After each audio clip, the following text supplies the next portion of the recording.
Alright, howdy ho folks. Multiversal Medium here, and we're back for another episode of Dread Delusion. Last episode, we finally made it to Hallowshire, a little hamlet a bit further away from the tutorial zone, in Quill and all that. And this episode, we're probably just going to be exploring a majority of the city. All that fun stuff. Seems like there's a lot of actual people around I could talk to. Unlike Quill, that had like, what, 5 people tops.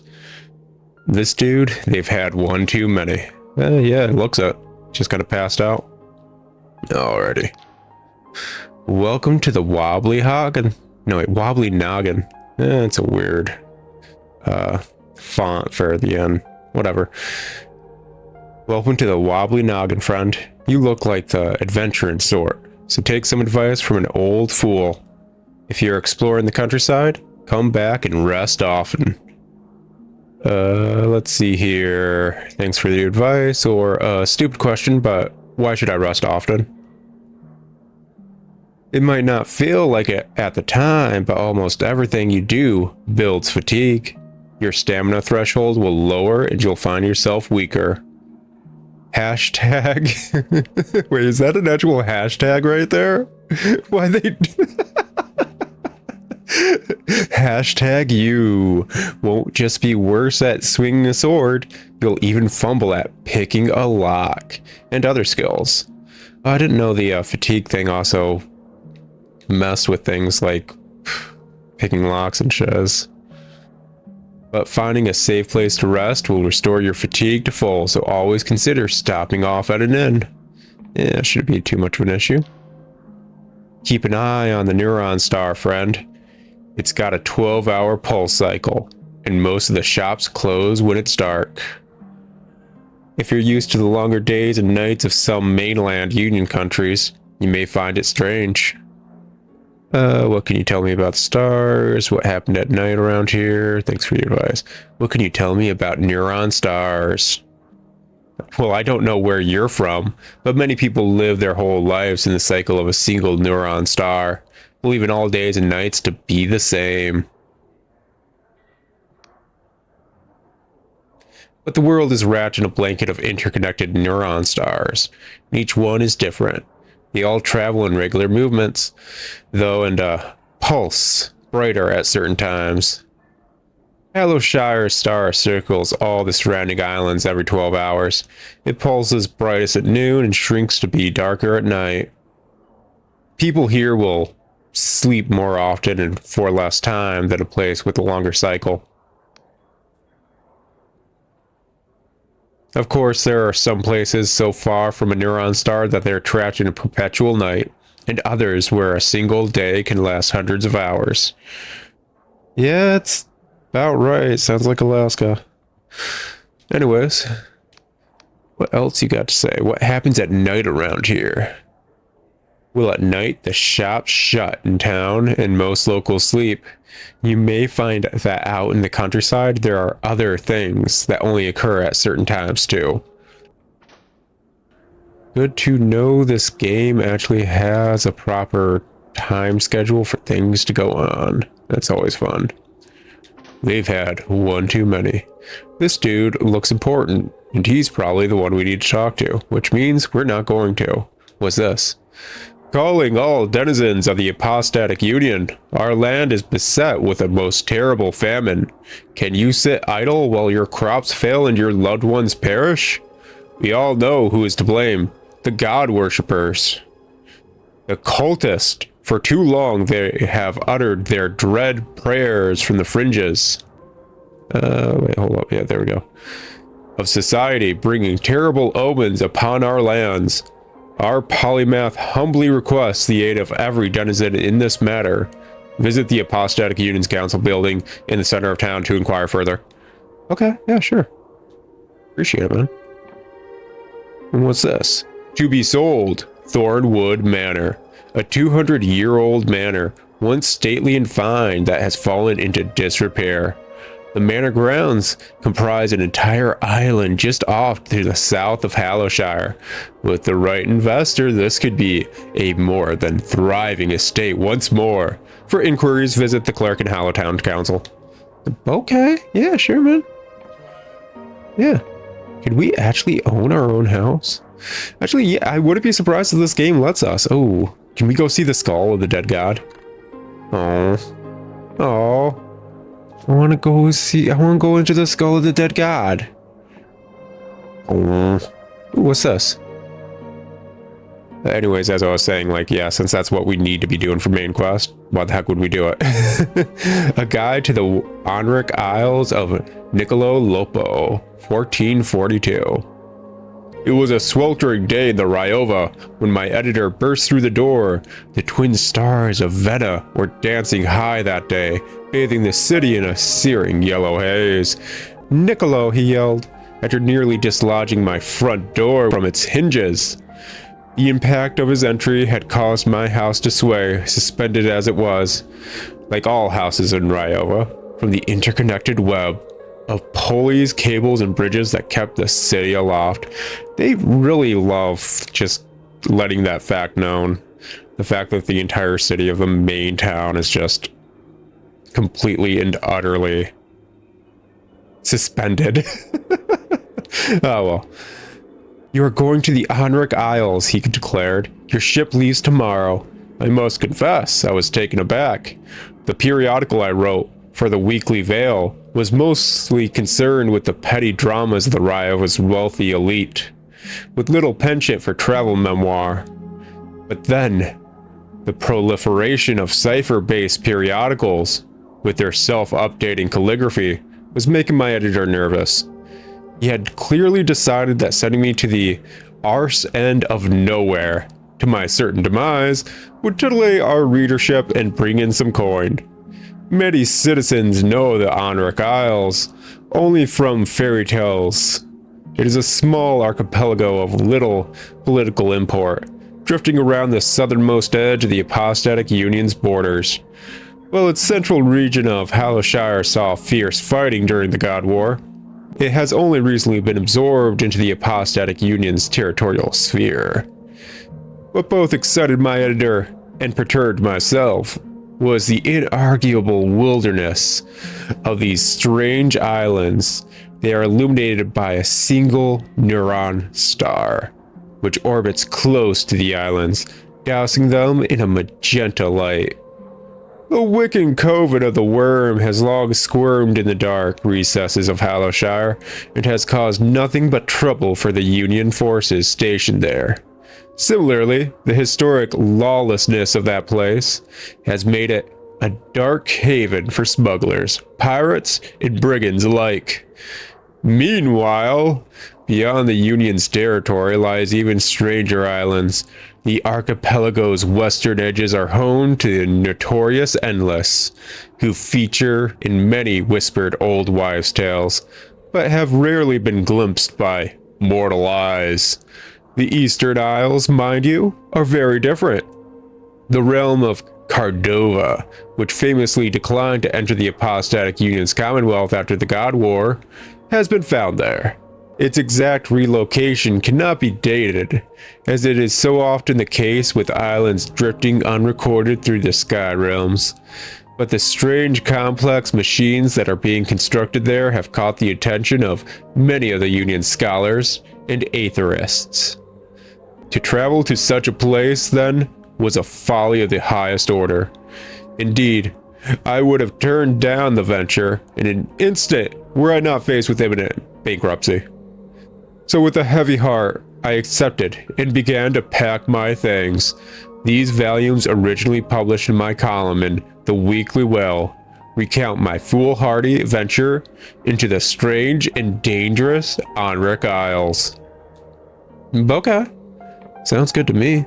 Looks like we can actually find some books about various world building lore stuff if we keep looking around for it. Who'd have thunk it? Ooh, what's this? Ooh, piece of candy. And a lockpick. And what's over here? Another book. And the back end of a skull? Wonderful. What do we got? Oh gosh. It feels like another episode, like that episode of Secrets of Grandia. Is that up yet? Whatever. I had an episode in Secrets of Grandia where I spent like half the episode just reading books in a library. Oh my goodness. Recollections from the God War by Julian Liddell, 1412. Before our airship rose a writhing mass of flesh, taller than any tree, any structure, any living thing. It filled the horizon with its ghastly form. A hand rose to thwart us, or should I say, many hands. Where the thing's flesh bubbled and boiled with minute approximations of the whole. Its arm was made from many arms. Its screaming face had countless gaping mouths. The captain's voice bellowed across the deck. Being no Navy woman, I cannot recount these orders, but the ship began to lurch to the side, a futile attempt at evasion. With an almighty crash, I was flung against the ship's bow. We spun in freefall, through splinters and dust. I could see the other half of the ship. We had been split in twain, and the ground was rushing to meet us. The ship exploded into fragments as it struck land. But I did not feel the impact. I levitated, just inches from the wreckage, a glow encircling me. I could see the hand of an erudite Academy scholar buried in the rubble. It twitched, the glow flickered, and I fell safely to the ground. I know not who saved my life in place of their own, but I think of them often. The creature towered above me, staring with many eyes, howling with many mouths. These were the closing months of the God War, and the Wiccans had become desperate, faced with their annihilation. They had embraced practices that had long been forbidden. Whatever lurched towards me had once been a god, though it could not be called that anymore. As it raised its arms to strike me, its bulk blocked the light from the Neuron star. Against my better judgment, against the very ideology to which I had committed myself, I uttered a prayer to my family's patron god. The god I had seen cut to pieces not a month before. Who knows, maybe some vestigial remnant of that god yet remained and took pity on me. A hideous noise erupted from the monster. Its flesh had always shifted in some eldritch pattern, but now it appeared to flow like liquid. Huge chunks of it began to drop to the ground, exposing glimpses of a skeleton. Whatever spell the Wiccans had cast, whatever power flowed through this entity, it was failing. At that moment, our sister ship burst from the clouds at blistering speed. A dozen cannons erupted into fire, and the creature rippled with explosions. A voidstone lance, itself the size of a small vessel, was flung directly into the monster's skull. The thing buckled and bent under its own weight. It appeared to be melting. The skin tore around its neck, and its head bent back in an unnatural way, eventually dropping to the ground. I would later discover that it crushed a nearby pub. After a few moments, all appeared to be left was a steaming mound of flesh and bone. Oh. Good to know. That was probably the skull. Very good to know. Oh, okay, so... Oh. Got 5 lockpicks. What lies beyond? Ooh. Very good roll. Nice. Ooh. Pieces of candy. Places to go. Places to be. Ooh. And delusions to gain. Fun, fun. Yeah, fun stuff. I like this game's exploration. I like this game's style. I like its world building. Ooh, what's that? I also like that watching the trailer, I know I can eventually get my own airship and fly around this stuff. This game's good. Anyways, I noticed also, I want to say a good bit. Is that actually probably the room I can rent? That's awesome if it is, actually. Just sleeping in the skull suite. This game's been getting a bit more publicity, I guess you could say, with various news sources and online sources, so that's good. I'm happy. Welcome to the Wobbly Noggin. If you're in need of rest, we've beds and ale aplenty. I'd like to rent a room. I'm looking for someone. Can I ask you some questions? I'd like to buy a drink. Can I ask you some questions? Talk is free, friend. Ooh, you don't know the dwarven way of bartering. Good to know. Do you know of any work going on? Well, I've heard Vernon Berwig's looking for adventurers. Not sure what he's after, but he's the richest man in town, so I dare say it's worth a punt. Go to the Winged Merchants Guild on the main road if you're interested. Good to know. Oh, questions. Talk is free, my friend. What can you tell me about Hallow? Well, most of us are simple farmers. Folk have been around here since the world end, making ends meet.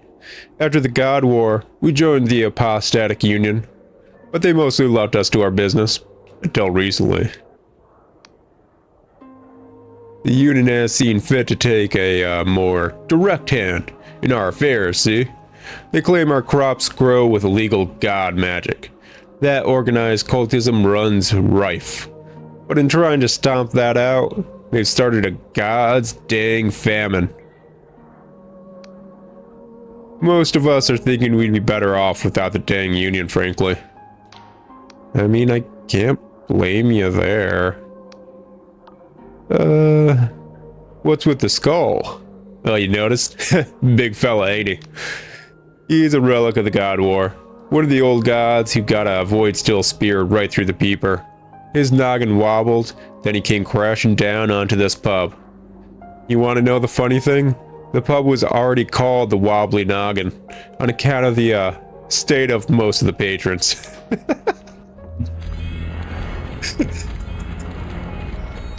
It's like walking into the winking skeever and just seeing a skeever get up and wink at you as you walk in, man. That's great. I'm looking for someone. Oh, and who might that be? What do you know about Velikalos? He chuckles. What kind of innkeeper do you take me for? I've heard more stories about Vela than I can recount. Her Dark Star mercenaries fought in the Slevian Mutiny, the Battle of the Weeping Wizards, and on both sides of the Wiccan Uprising in Hockney. They've taken coin from Ryovan counselors and occultist villages alike. He leans on the bar, and when folk ain't been spilling each other's blood, they've gone a-plundering. Iberian ruins, Wiccan shrines, and you know the tomb of the Deathless Dynast King?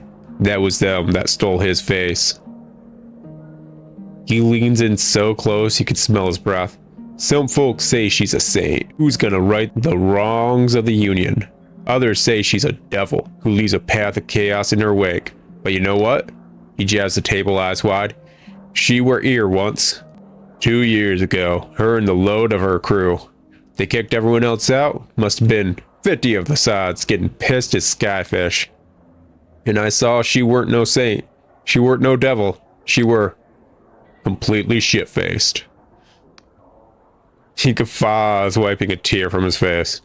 I did warn her about that Typhos rum. We made more coin that night than most weeks, I reckon. Yeah, that's about right. I'm gonna explore the town a bit. Like I said, I'm pretty certain that dude in the corner is who we need to talk to for the main quest.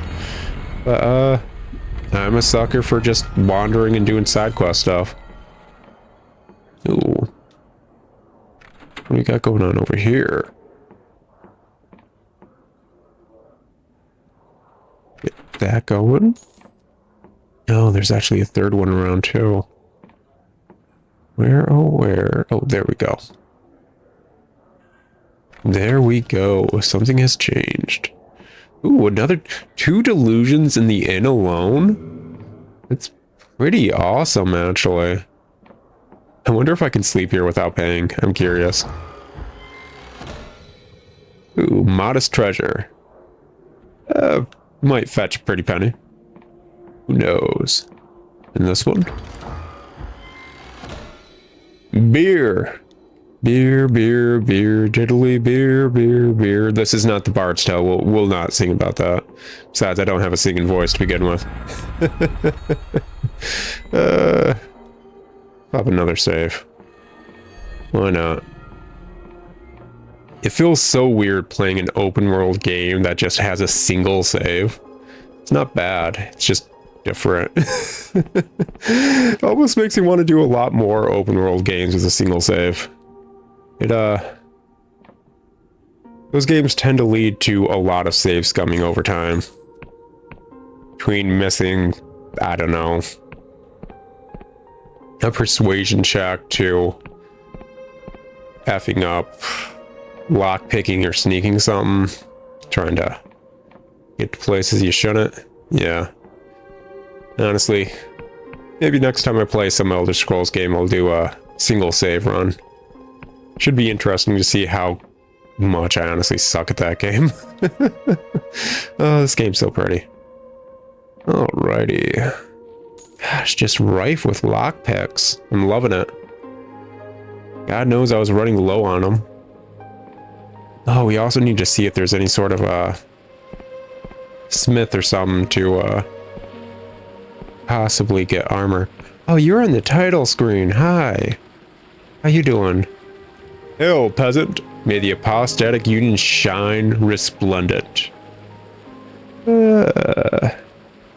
What can you tell me about the union? The union is the last bastion of sense in this broken world. We're committed to stamping out the remnants of god-worshipping cultism. Only human-made magic is permitted in the union. If you see anything suspicious, an illegal shrine or a forbidden text, report it right away.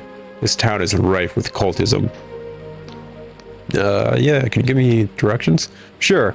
On the low end of town is a tavern with a giant skull. That's the Wobbly Noggin. You can rest up there. Further in town, you have the high street with a few well-stocked shops. Several alleys lead down to the docks, or you can carry on straight to the clock tower. Just past the clock tower is the Union Council building. It's where the local polymath lives. You can always stop by if you're looking for work. Good to know. And what you got to say? This used to be such a quiet place. Since the apostatic union stepped up its presence here, there are guards patrolling the streets night and day. I mean, it sounds nice on paper, but even though I'm a part of the union technically as a confessor, they're kind of D-bags. Not gonna deny that aspect of it. Hail, peasant. I think he's just gonna give me the same dialogue. Tends to happen a lot when it comes to, ooh. What are the odds of this? A 3? Ooh, very nice. What are we looking at? We got the sewers. Ooh. Yeah, sewers. Filled with grime and mucky muck. Place I usually kind of tend to end up a lot. I don't know why. I just always end up in places like this. Alrighty, more lockpicks. Gosh dang, this is really nice actually. Ooh, this may be a way underneath and into some place. That's good to know. Oh, is there just a... Ooh. Looks like there's a way... Oh. I guess I'm in the water now. Anything around here? No. Okay. Exploration. Fun times. Oh, that's probably death if I go any further down there. I'm glad there's not water physics, to be honest. That would have killed me right then and there. Ooh, jitter seed. Man, that is pretty. That's pretty right there. Tell you what. We got a elevator down. I'm gonna activate this and then head back up immediately, just so it's activated. It looks like we're properly fatigued at this point. Yeah. Yeah. Gosh. Looks nice, looks nice. Anyways, I did notice one thing. I think when we were talking to the, what was it? Barkeep and all that. You mentioned the fact that the area's been around since, what was it, the world end or whatever? And that may explain why the entire place is just neon stars and floating isles. The man in the corner has the most spectacular mustachios you have ever seen. Ones to make a walrus weep with envy. From beneath them protrudes an indescribable device. Is it indescribable? Yeah. An indescribable device that might be the distant descendant of a pipe. His bearing is stiff, dignified, and even as he sits alone, several empty glasses in front of him. Ach, don't be shy. He puffs on his pipe, dispersing a peculiar odor. It's my own invention. If you're curious, recycles the tobacco juice and vaporizes it back through the system for further consumption. 17 times more efficient than a normal pipe. He lets out a wheezing chuckle. Imagine the savings! A single pouch used to last me months in the field. Interesting. Have a good day, or in the field. You were a soldier? Ha! Certainly not. You think a common soldier could have designed this? He waggles his mechanical pipe. Yeah, I was a combat engineer, lieutenant artificer, Drangorg. Drangorg? Yeah, Drangorg. 17th Grease Guards. Building and maintaining engines of war, the likes of which you couldn't imagine. What kind of things then? In the God War, you mean? Yeah, what kind of things? The kinds of things that'll kill a god stone dead. That's what. War machines, like moving mountains. Works of craft and science like you never see nowadays. We saw action at the Battle of the Gates, as well as Black Rest Day. The retreat from Krasnograd, the siege of Anpur. He sees your eyes glaze over. These are all just names to you, aren't they? If that. Well, how about the Battle of Aristides Rock? You must have heard of that one. I don't believe I have, or lie, of course. I like this dude. Of course I've heard of it. Of course you have. You can bloody well see the busted up engine of war if you look north past Bull. The war was almost over when we fought there. But that's the one that sticks with me. The one where I left behind, well, he sighs. You want to hear an old soldier's ramblings or not? Yeah, please go on, man. Well, the war was almost over by the time we got to Aristides Rock. No place at all, really. But some of them believers fled there with a god. On a god, in fact. And you've never seen a cornered god, have you? He frowns. No. Lucky you. But we had our engine. The one Cornelius and I had been crewing practically since the start of the whole business. He pauses. Wait, did I not mention Cornelius? He was my commanding officer. Best there ever was. He had a real connection to the machine.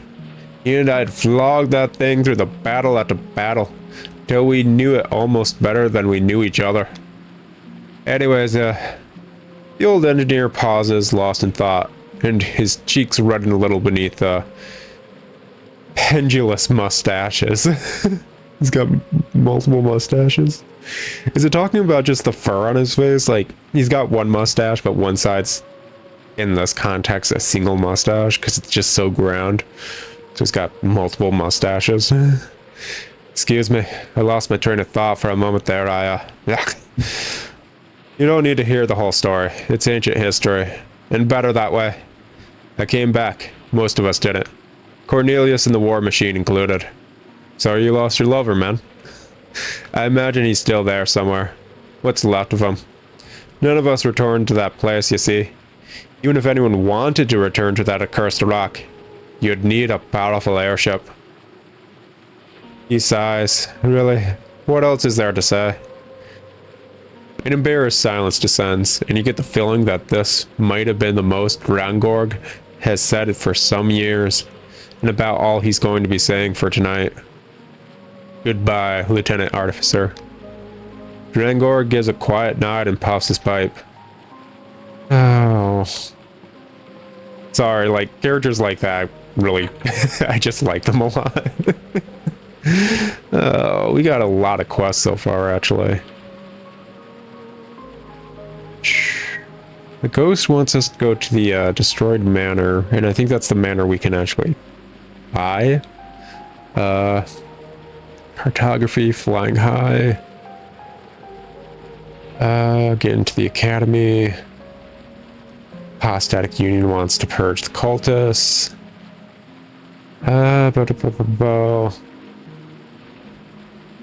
You can buy the manor. Wing Merchant's Guild for work. Old God Ward veteran in Hallowtown told you about Aristide's Rock, where a legendary battle was fought. However, you won't be able to visit it unless you have access to an airship. Yeah, it's something way down the line, that's for sure.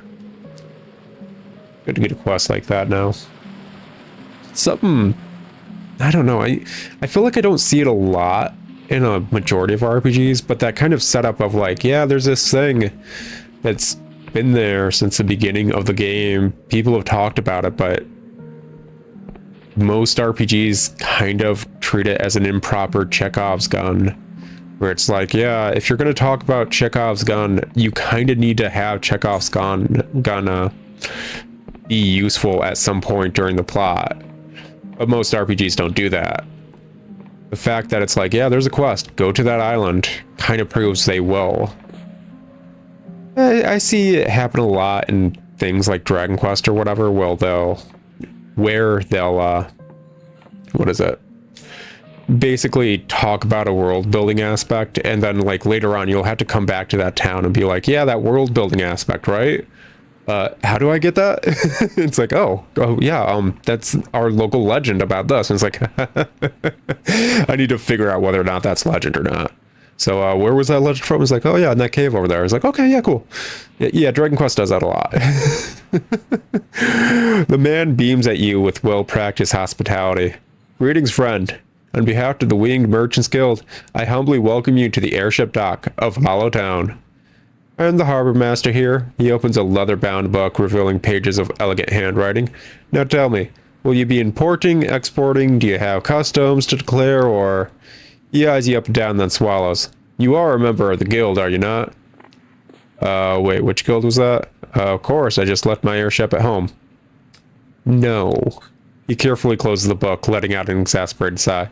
Well, I suppose I could spare some time to elucidate the curiosity of a non-guild member, but please be brief, as these jetties won't manage themselves.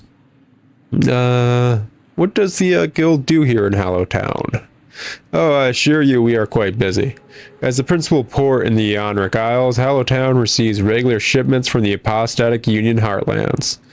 Our most common imports include wines from Bayonne, olives and spices from Vena, textiles from Lundel, and raw iron from the mines of Slev. Our exports include Pullian Scry Shroom tea that lets one divine events yet to pass, the latest poetry from the tomb cities of the Endless, and when we can get our hands on any, the potent vision bottles of the Clockwork Kingdom that imbue the most fantastic dreams. I love the fact that the undead, their main export is poems. It's hilarious, but oddly fitting. And that just feels like a lot of little comedic moments in this game. It's like, that fits world building wise. You have an eternity and you can't die. Why wouldn't you get into poetry? It's not like video games exist. Write a poem. How can I get my own airship? Well, I can assure you they are, he clears his throat, rather expensive. We also cannot trade vessels with anyone who does not have a writ of permission from Ryova for matters of union security, etc., etc. I'm quite sorry. Well, farewell then. Good to know, my man. Good to know. What you got to say? Merchant ships have been stopping in Hollow less and less since the famine. Got less goods to sell, and grain is getting more expensive by the day. Yeah, that sounds about right for a famine. I'm curious if other areas are actually facing a famine or not. Like, you look at this world setting or whatever, and it's like, yeah, they killed their gods and all that, but it's... This world setting seems like one that arguably society's not supposed to really exist within. So maybe the gods were just like kind of stopgapping the extinction of humanity as a whole by those pacts. So maybe outright people can't even survive here without gods. It's probably possibly a reason the famines are happening. This soil isn't good for growing anything. None of the soil ever has been. Something has changed. Ooh. Ooh. Just a one and done piece of candy? Ooh. This looks a whole lot like a place that probably lead to some worship. Some Wiccan nonsense. Ooh. You have your own little water drip? I can dig it, I can dig it. The heck you got there? Ooh, that's... yeah, this is Wiccan nonsense. I think that's a godlet.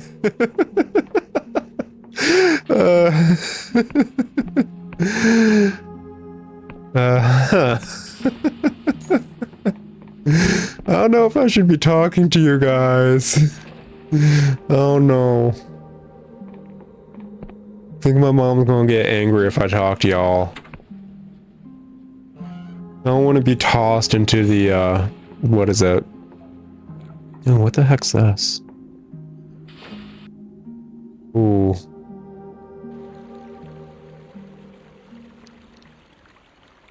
I guess it's a teleport thing. Oh, what? Okay, I guess you're one of the undead dudes. I don't even know where I'm at. We're not doing this right now. We deal with this stuff later. Oh, that's a delusion right there, though. Oh, I want it. What are the odds? 6. Well, I got a 6. Gosh, I am getting good rolls back to back. That's really nice. Ooh, glorious treasure. Nice. Anyways, it's... like, I don't want to be tossed into the, Iron Maiden. I don't want to, like, get grounded into the Iron Maiden or nothing, so we ain't gonna talk. Not now, at least. I need a permission slip from my mom. Any butt. Yeah, that looks exactly like the freaking Wiccan hangout. Ain't no two buts about it. Alrighty. Let's see here. This looks like a shop of some sort. You guys have... Yeah, this looks like a weapon shop. Okay. Yeah, that's something I definitely wanted to check was like... Are there actual weapon shops and stuff? Or is it just about upgrading my equipment? Countryside is teeming with goblins and unsavory creatures. Only a fool ventures forth without a sharpened blade. Here, at a fair blade, we've plenty for sale. And you can use our crafting station to modify your gear. Let me see what you have for sale. Ooh, a fine sword. I can buy fine ore, chainmail armor, rusty sword, so I can buy a rusty sword, ammunition, iron ore. I mean, like, if I can buy... What is it? Just ore or whatever from them, I'm not going to feel bad about upgrading my equipment. The ammunition thing is... It's throwing me for a loop because we're constantly being told, hey, yeah, by the way, you can get a bow and arrow and everything. And it's like, but where? Where? If I'd get it to a still sword if I use 3 of these.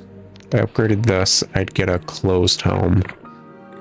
That'd probably be smarter because I can buy a better sword. Or maybe not. We have the tailor shop and... Dude, you look like you out of Morrowind, man. That is a classic Morrowind clown suit. Ah, welcome to the glorious garments. I could tell you are a customer of exemplary taste. I have a selection of fine attires to choose from. If you are interested, I can also explain the specifics of tailoring. How do I upgrade my clothing? First, you'll need to find a crafting station. There's one in the weapon shop nearby, a fair blade. You can use them to modify both metal equipment and clothing. Most of our wares are made with thread from the silk slug native to this region. It's a most marvelous creature. It produces a silk of unrivaled strength and durability. There's a picture of a silk slug on the wall just beside you. If you happen to see one out in the countryside, you should try harvesting its silk. It's quite a messy procedure, though. Make sure you take rags for the excess mucus. Yeah, that's about right, isn't it? So, it's not going to be up for a while, but, like, I started recording a Let's Play that I'm going to probably put up after Secrets of Grindia. Once I finish Grindia or whatever, get all those up. And that creature looks exactly like it would fit in perfectly in that game. And I don't know, it's just funny. Oh, I can get charm with the scruffy cap. Looks of which are seen all over the apostatic union, though hardly the pinnacle of fashion. It has a simple charm. Union furnishings. This contract grants access to the apostatic union furnishings when redecorating a property. Signed by the owner of Glorious Garments in Hollowtown, who will provide the items. Note that redecorating any property usually costs a small fee. Okay, looks like we can get the cap and possibly upgrade it. See if that can become a better cap for our charm stat. I do kind of like that there's different equipment for both charm and just outright defense and yada yada. Okay, this should be the regular item shop and apothecary. You gonna give me a tutorial on making potions and the like? Welcome to the Bubbling Brew. We sell a wide array of useful items from healing potions to alchemy ingredients. There's also an alchemy station in the corner if you possess some alchemical ability. It's free to use, and I can assist with the process. Yeah, tell me about alchemy. So we came across crafting stations, and I think we got a brief pop-up, but it didn't go into detail. I like that there's actual NPCs that can teach us this stuff, which sounds weird. That's pretty common in a lot of games, but it's, I don't know. It's an indie game and I wasn't exactly expecting it. And this is like, when I play this, I kind of expect Morrowind, where it's like, yeah, why the heck would we tell you how to do that stuff? You're like 30 years old or whatever in the universe. Why the heck would you not just know how to do this stuff if you're skilled in it? Either go figure out how to use a mortar and pestle or leave us alone when you talk to alchemists. Can you tell me about alchemy? Alchemy is the art of transmuting two basic ingredients into something entirely new. All you need is an alchemy station to start the process. If it's the first time you're combining new ingredients, you'll have no idea what the result will be. It's best to experiment to find out new combinations. Some combinations are doomed to fail and will produce a type of alchemical spirit, but these may still prove useful in other experiments. Oh, cool. So we can get like a, I don't know, just a resource from screwing up the alchemy or whatever, and we can use that later to make other stuff. Yeah, let's do that a bit. I'm curious. Well, I can just put in like treasures and stuff. I ain't messing with Death's Veil yet. I can just put in treasures. That's interest. Oh, wait. Yeah, what if we put Jitter Seed and throwing knives in? Unknown item. That just looks... Okay, I know it's meant to be a dice. Like, it's just like you're rolling your chances because you don't know what you're getting. But it looks like a Minecraft dirt block. It may be smarter if they ever do an update to maybe change the color of that. I don't know. It's up to them. This game is finished. Oh, heck yeah. Yeah. A well-balanced steel knife dipped in jitter seed poison. Yeah. It's actually cool. I like that I could arguably learn that, okay, I think Paradoxicus is possibly the stabilizer for jitter seed and Iopaeus, because it changes shape depending on how it's observed, so this should give me a stamina potion. Oh no. Truth potion, okay. Let's try it with Iopaeus. Ooh, shielding potion, okay. And let's add jitter seed to that. Ooh, poison. Ooh. Silk thread. Well, I can always just farm more silk thread, so I'm not going to feel super bad. Weak spirit. The remnants of a failed alchemy experiment. Although useless by itself, a remnant of magical potential still lingers in the liquid, giving it some utility in crude transmutations in the brewing of cheap booze. Okay. Oh, didn't mean to drink that. Oh, okay. So, maybe... silk thread. Remarkably durable. Huh. I do like that I can actually make poison blades by using the, what is that? Just the info you get from the blade description. That's actually really cool. We haven't been in this one. This is the what? The Merchant Union? Yeah, it looks it. I love these little, like, areas that are just completely worthless. It reminds me of, oh, Bard from the Other Side. Oh, dang. Like, if they actually had this and, like, had a little opening there, as well as, like, I don't know, a way down here, and these were actual stairs, I'd consider it like a ramp for loading and unloading goods and shit. Because that's a thing. I've worked in a area in the past that, like, was arguably, some of the stuff had to be moved to the basement floor, where things were offloaded on the top floor, so you had to kind of, like, just unload them on a ramp kind of thing and bring them all the way down to offload them. Anyways, Merchant Union stuff. A guest. Well then. We are still recording. I'll be right back, guys.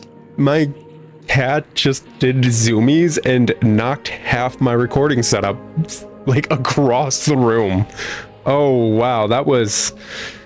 Oh, gosh. Yeah, he took half of my stuff. Okay. I'll be right back. And we'll continue this wonderful chat with the Merchant Union. Oh, Christ, cat.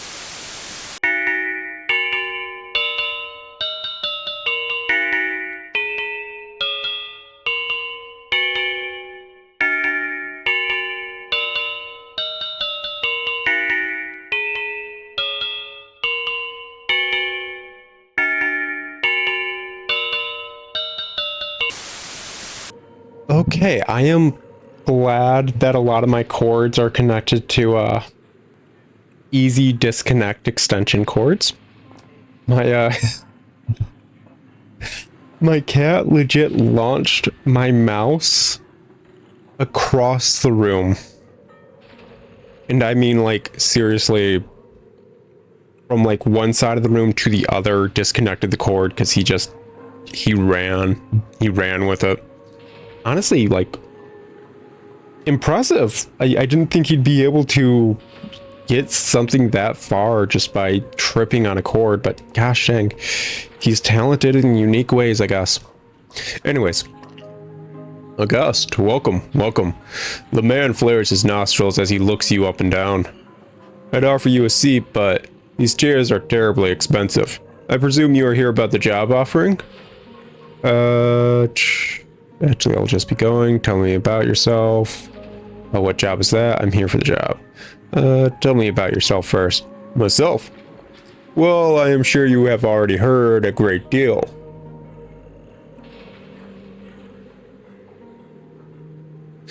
I am Vernon Berwig of the Winged Merchants Guild. Peruse the shops in Hallow, and there's not a single potion or herb that has not graced my vessels on its way here. Yeah, probably makes sense. What job is that? You mean you simply came to exchange pleasantries? He swallows, clearly repulsed at the thought. Okay, fine. I'm here for the job. Yes, I thought as much. Your attire is certainly suited for the physical labor of the task. He dabs his forehead with a handkerchief, as if the thought of your attire is overbearing. The job is to locate my merchant vessel, the Golden Typhos, and retrieve its cargo. It's a magnificent ship made with the strongest Lundal oak, so I cannot imagine that it could have been shipwrecked. Its captain is none other than Walter Cecil, who has charted many of the Apostatic Union's most distant islands and is known for his character. Mutiny, then, is not a possibility. A course was plotted to the Payuthian ruins south of Hallow. The Typhos should have returned a week ago. I'm beginning to worry. The ship and the crew are irrelevant. Only the cargo matters. Return it to me and I will reward you handsomely. Tell me about the ship's captain. I hired Walter Cecil for the fee of a small fortune. His exploits have been well documented. It is said that when exploring distant realms, his ship defeated a sky god. Though, between you and me, it was more likely a very large fish.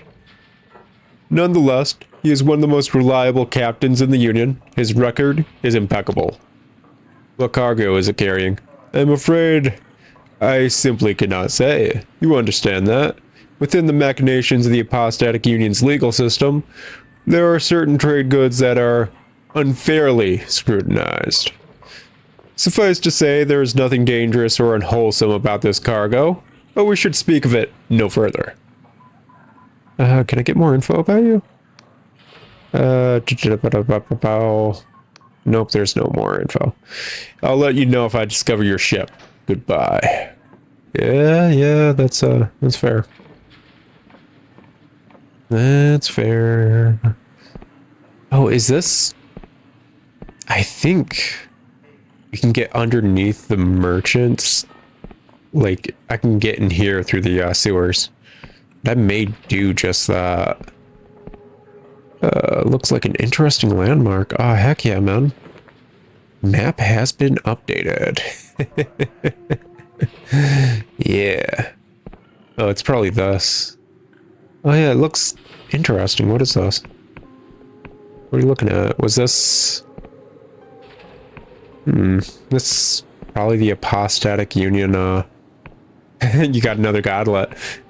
Yeah, this is definitely the Apostatic Union headquarters. Oh, I don't know which side I would honestly side with, the Wiccans or the Apostatic Union. Because, like, honestly, Apostatic Union's handling things poorly. But they are trying to handle things. Whereas the Wiccans... Some of those gods really shouldn't have been around. And they were perfectly fine with them. What you got to say? You look like a scholarly sort. Welcome to the Emporium of Oddities. We have spells and equipment for the budding adventurer, and you are welcome to peruse the books I have lying around. Tell me more about your shop. After I graduated from university in Bayonne, I spent a long while traveling the Sky Realms. Much of what I have for sale was accumulated from my travels, and the cipher spells were written by my own hand. I also pay merchants good coin to import the latest treaties and scriptures from Iova, and I invite the town folk to browse my selection. It's a sort of humble library, I suppose. That's actually really nice. Yeah, that's really nice. I mean, yeah, like a lot of bookstores nowadays let you kind of peruse stuff and just read in the bookstore without purchasing. That's pretty common nowadays. But arguably in a high fantasy, almost medieval setting. Knowledge is power. It always has been. And just letting the regular townsfolk peruse it and read at their own pace to educate themselves in a backwater place that is so far away from civilization, quote unquote, is arguably amazing. This dude's got so many brownie points already. Oh, agility's addendum. Give a massive boost to agility and prevents death from falling. Ooh. Nevertheless, this must be used with care, for while this spell protects from great falls, it does not prevent tumbling down to the Underlands, a fate often considered worse than death. Yeah, considering you can get that one weird mushroom from it. Yeah, that's, Dispel. Removes all summons and status effects from the caster, good and bad. An essential component for any caster's spellbook. Spells can be as dangerous as they are potent, so the ability to silence all cipher logic could save one's life. Bone Key. A key made of chiseled down bone. When placed to the ear, a very quiet voice can be heard. Seek the swamp, it seems to say. Seek the shell that points to the sky. Oh, that seems like a weird side questy thing. I like it. False monstrance? Yeah, monstrance. This perverse tangle of cheap silver wire is formed into a strange rune that fills the enticed with deeper fervor and ferocity for their false cause, driving them to fight with increased attack power. Okay, yeah, I guess it's a little buff thing. Ring of Stone Skin. This ring increases the wearer's defense. Such protective charms work by hardening the skin of the wearer, though extended use can stiffen joints and, in more disturbing cases, cause petrification. I love that world building aspect. Like, just talking about these being common items and what happens if you keep using them. The fact that the health ring is a mass-produced cheap copy of a good item and stuff. That's awesome. I can just buy a passport. Safe passage over a Union Gate Bridge. Each passport can only be used once. Yeah, I like that I can just buy that. That's cool. Like, I like this dude. I like his stuff. I apparently have more to read. I'll tell you what, guys. We're going to read these two books, and then we're going to call it an episode after that. So let's get into it. The World Wren by John Tossett, 1206. Oh, cool. They're actually talking about this because I just learned about this earlier this episode and I was talking about it. The World Wren, though it has long passed into distant memory, it is still spoken of in hushed tones by nervous speakers, for who cannot still dread the cataclysm that leveled our cities, purged our wisdom, and sent us fleeing to the sky. There are none alive who remember stable ground underfoot. Generations have lived and died on these continents adrift, steered by fickle winds. To look below onto the world's surface is to witness a seething hell. Few who visit the wasteland return, and those who do are cursed of painful death. And yet, what do we truly know of the World Wren? Rumors, hearsay, legend. It is the most important historical event, yet it remains a mystery. The Emberians, whose civilization reached its peak at the dawn of this terrible new age, stored all their wisdom in magical cipher. Their technology was made inert by the Rend. Everything was lost. We know more about the kings and queens of the Middle Ages, thanks to their humble quills, than we do the Emberians. And so, in this age of ignorance, do I strive to collect what fragments of truth I can glean. My own quill may yet prove a more powerful instrument than a century of Emberian technology. The World Wren occurred in the year 984. That we even still use the old calendar is a miracle of the Chronos Guild. For the slow-turning neuron star of old Wix, upon which the clocks of old were set, was destroyed in the event. Most accounts depict the Rend as a flash of magical energy. It engulfed the world, searing its surface and destroying every city and every settlement found below. Only those few people survived, outcast and adrift on the islands of the sky.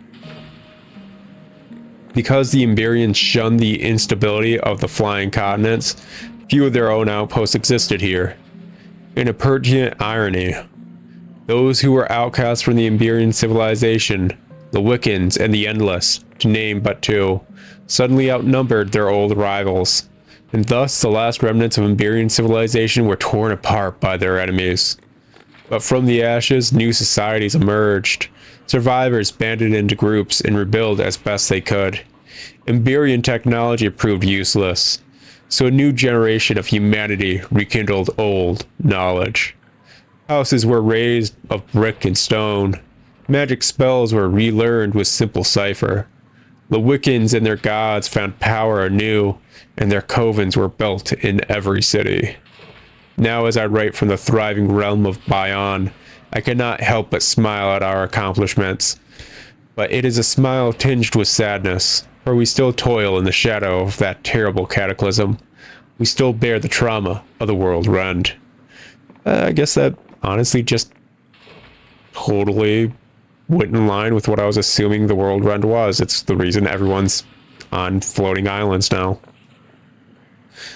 The Wiccan Tyranny by Nelio Conesius, 1436. I like the artwork for all these things. There was a time before the God War when every human settlement on these flying isles was built around a Wiccan coven.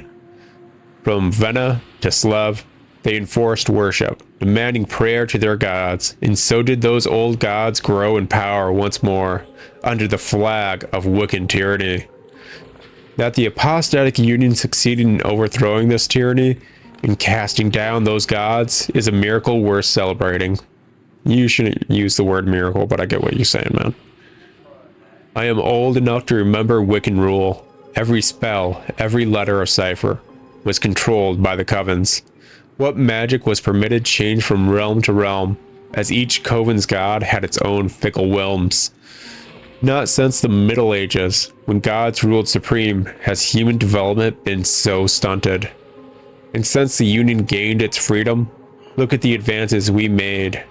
Airships soar through the clouds. Lowly scribes cast spells of swiftness and strength. Our cities throb with wealth and progress. No longer must we barter with gods for the merest enchantment. Humanity rules its destiny, like the Emberians of the past. And yet there are those in our midst who would see it all torn down. Outside the Union borders, the Wiccans and their gods are more powerful than ever. Their spies and priests still lurk in every corner of the Union. Some even hidden and protected by our own traitorous citizens. And despite these dangers, what do we discuss in our councils? Reform? Softer punishments for god worship? I call this foolishness of the highest regard. Many know of Beatrice Webb. She has made quite a name for herself here in Ryova. She attests that our methods are too harsh, that god worship should be punished with a mere fine, and that censure of texts should be ended, bringing about a freedom of the quill. I argue that such things would, in no uncertain terms, bring about the destruction of the apostatic union. It is only by a hair's breadth that we can stay ahead of our many enemies. The Wiccans would see our realms torn apart, our magical progress abolished, and the rule of the gods reinstated. Nay, our punishments are not too harsh, they are too soft. I would see Wiccan sympathizers hung before I bow to another god. I am old enough to remember Wiccan tyranny, and I would die before I see it reinstated. I like the world building and stuff that's going on in this game. Like, arguably, we know issues with the apostatic union and their iron rule, but we also have enough info to know why they have such a death grip on everything as a whole, and their desire to keep that death grip. It's... This setting reminds me of, like, post-World War II America with communism and stuff, and all the propaganda around it, amongst other things that can easily be, I don't know, related to politics in general over the years. It's really interesting. I like the world building, but it's been an episode. I popped a save, and we're going to call it here, guys. I'll talk to you all in another episode of Dread Delusion, and until then, ciao!